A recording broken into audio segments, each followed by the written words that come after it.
Chers compatriotes, chers camarades, chers amis, le 13 février est la date à laquelle Godefroid Munongo, ministre de l'Intérieur de la sécession katangaise, annonce officiellement la mort du Premier ministre Patrice Lumumba et ses deux compagnons Joseph Okito et Maurice Mpolo, respectivement sénateurs et ministres.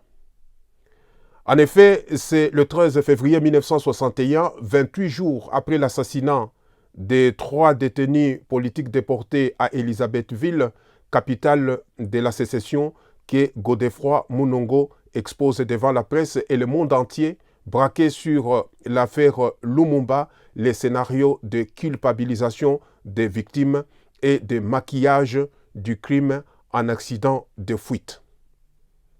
Il fait passer au cours de sa conférence de presse Patrice Lumumba et ses compagnons pour des fugitifs évadés de prison, interceptés dans leur fuite en voiture et tués par les habitants d'un petit village aux identités non révélées, soi-disant pour les protéger des représailles et des poursuites judiciaires.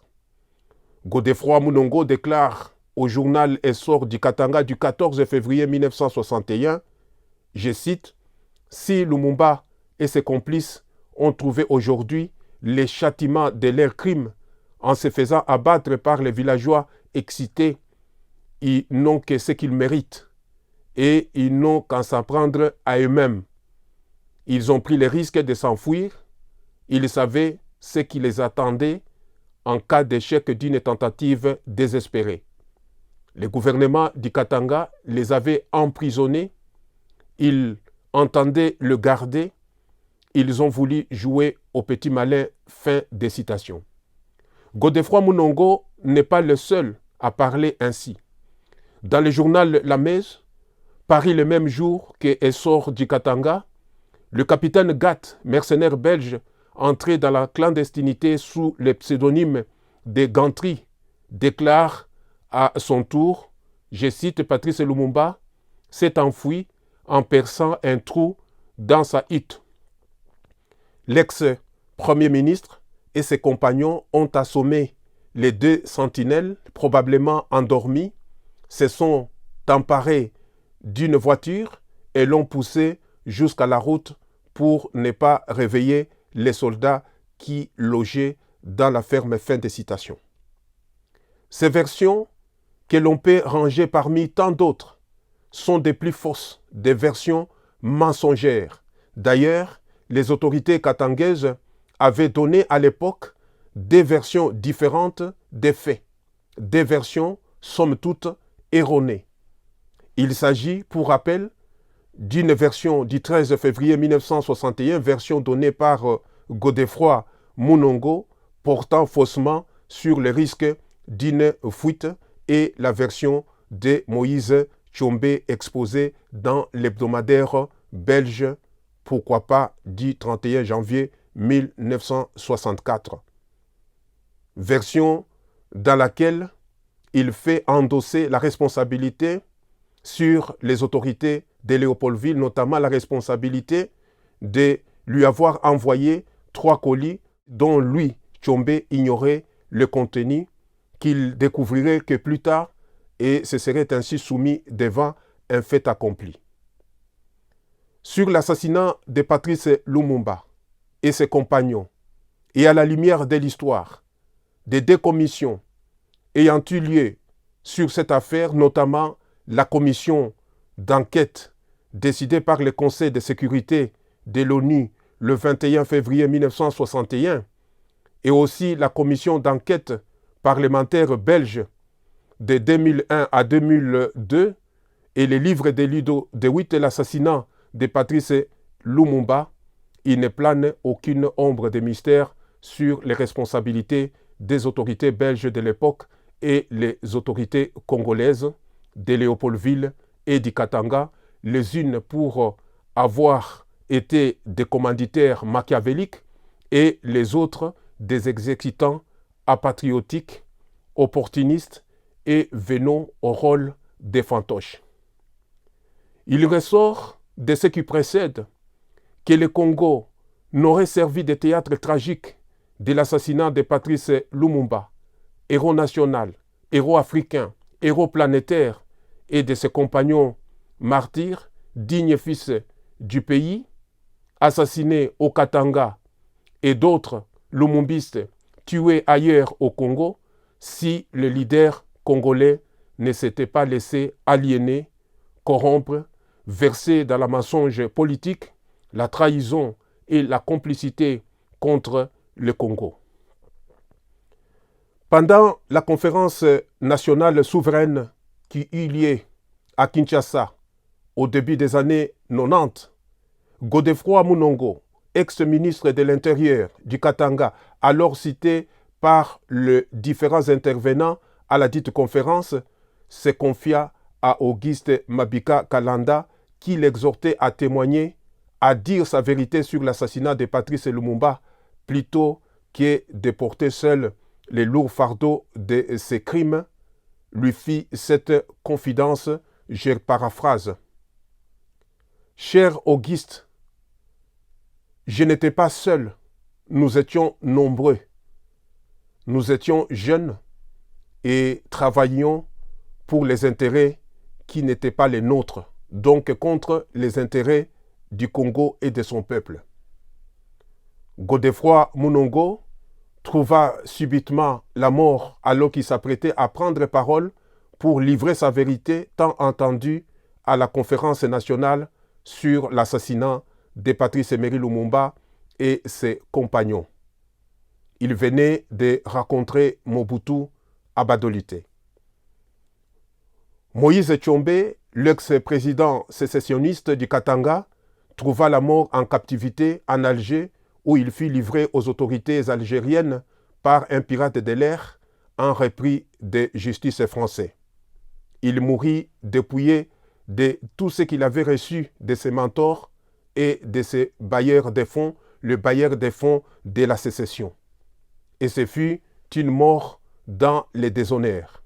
D'autres noms cités dans l'assassinat de Patrice Lumumba réussirent certes à accéder au pouvoir, à jouir des richesses et à se gratifier des privilèges de ses crimes, mais nombreux sont morts portant de leur vivant jusqu'à leur dernier souffle en fardeau d'une conscience chargée, salie, troublée par le sang de Patrice Lumumba. La vie leur fut, à cause de ces crimes, un siècle, un enfer, si bien que quitter ce monde devenait une occasion inespérée de répit. Voilà qui nous amène à l'intérêt d'une leçon de morale historico-politique utile à retenir que la trahison et la complicité, la soif de pouvoir et l'avidité de fortune contre le peuple, contre les intérêts supérieurs de celui-ci, n'apportent jamais le bonheur aux leaders ambitieux prêts à tout pour la gloire. C'est l'histoire qui en témoigne.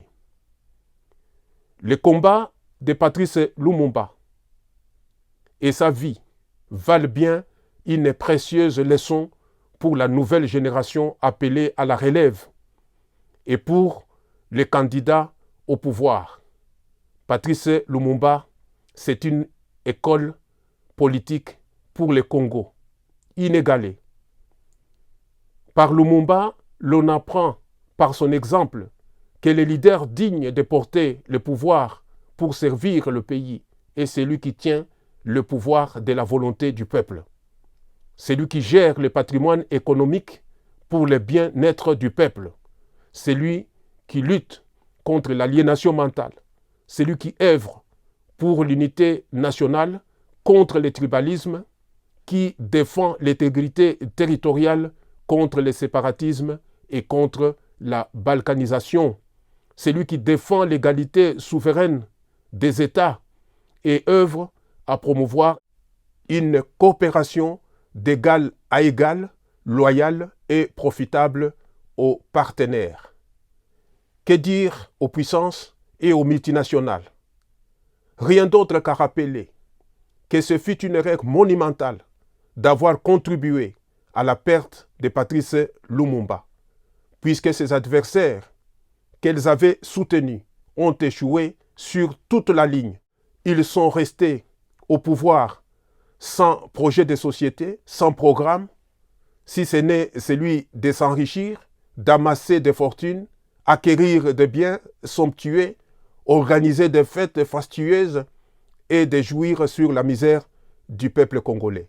Patrice Lumumba mérite d'être réhabilité par tous ceux qui l'ont tenu hier pour ennemi juré, puisque le temps lui donne raison face à ses adversaires politiques défaillants qui ont mis le Congo, le géant Congo par terre et condamné le peuple congolais à l'incapacité de vaincre la pauvreté et le sous-développement.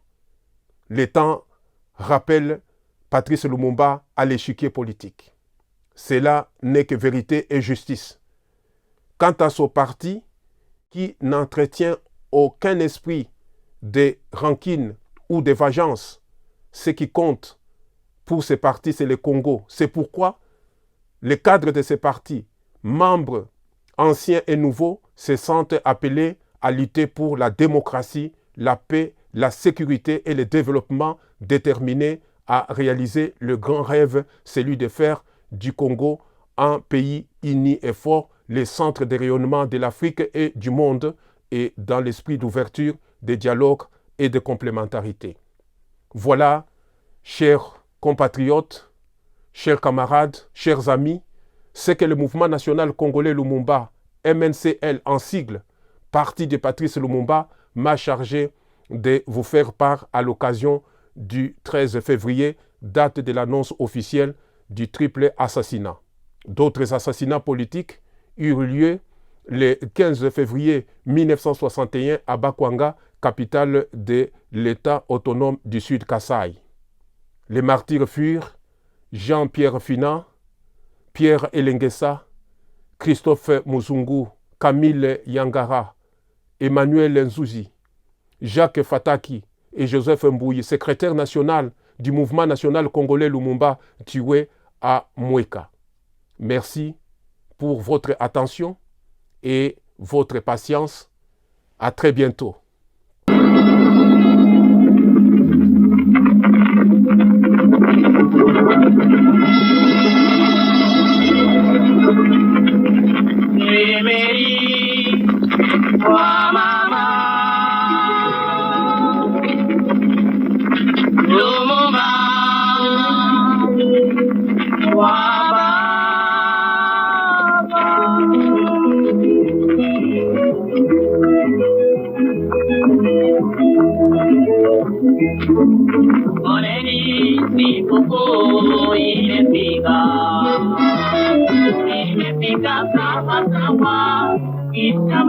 Wa watoto wake na kufaniwa hadithi yake ya mara ya pili, na bila yeye hatungeachiliwa huru wa nchi yetu, tumika pamoja na ndugu zake.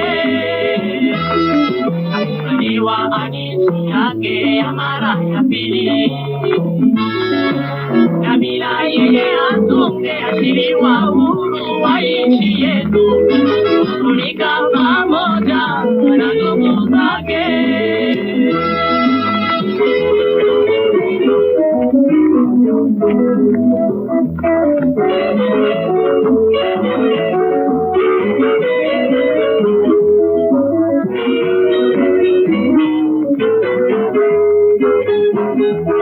Nakufaniwa hadithi yake ya mara ya pili,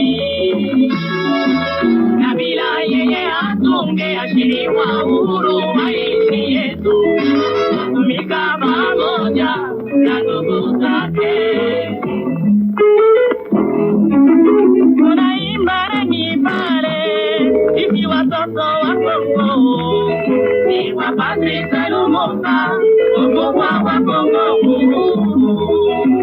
Mtoto mpendwa wa Kongo, leo ni mwesungu, lakini juu ya Kongo iko hero nasional, na kwa Afrika yote hadithi yake inabaki siku zote. Ni uhuru Emeri wa mama, Luluma wa baba.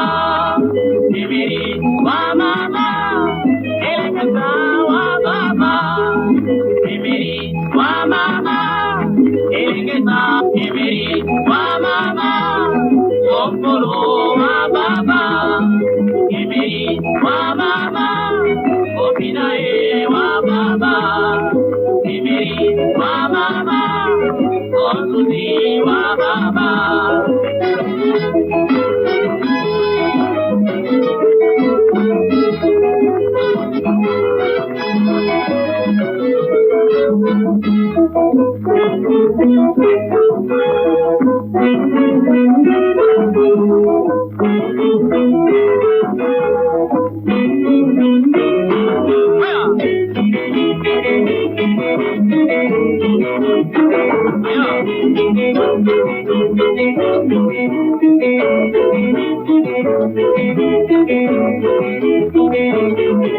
Yeah.